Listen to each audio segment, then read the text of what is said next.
With the train resuming its journey, the station was seemingly deserted. There was a slight breeze on this September day of 1881, and she now stood under the cloudy, forbidding sky, wishing she had let her grandfather know the exact date of her arrival. Then she would not have had to wait here to hire a carriage, but would surely have had one sent for her from the castle. But she had not known the exact date of her coming, and so found herself in this unhappy situation.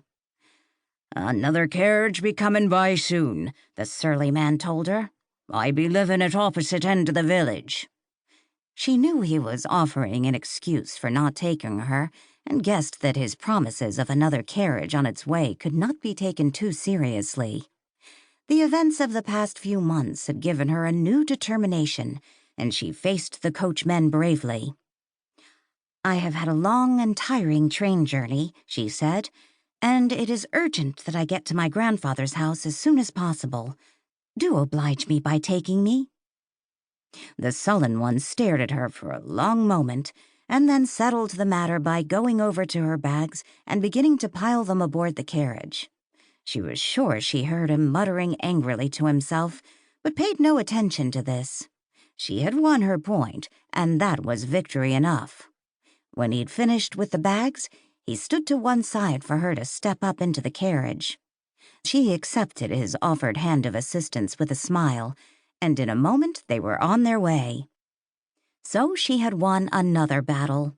A small one, but typical of the many hurdles she had overcome in the several months since her father's death.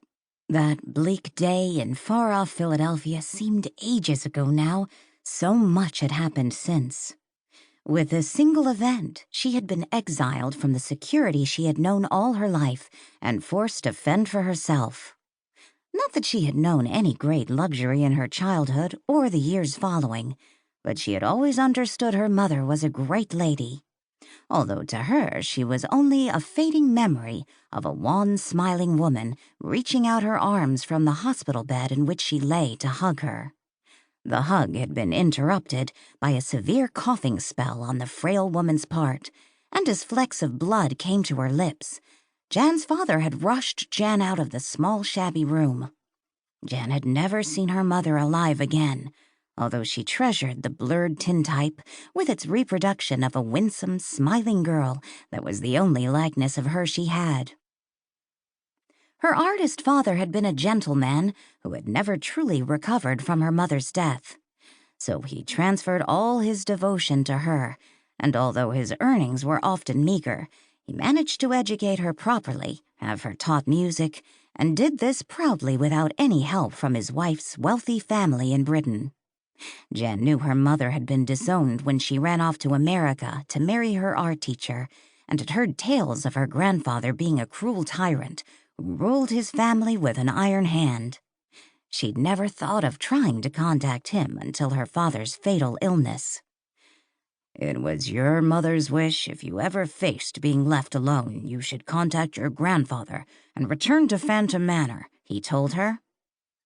Jan's pretty features were pale with anxiety. "Please, let's not discuss that at this time, Father," she said. He placed an emaciated hand on hers, and the face deep in the shadows of the high-backed chair was hollow-cheeked and grave. "I fear we have come to the time when this matter must be discussed," he said, with firm gentleness. Jan had risen and walked away to the window to stand with her back to him, watching the drizzle of rain falling on the slate roofs of the crowded area in which they lived.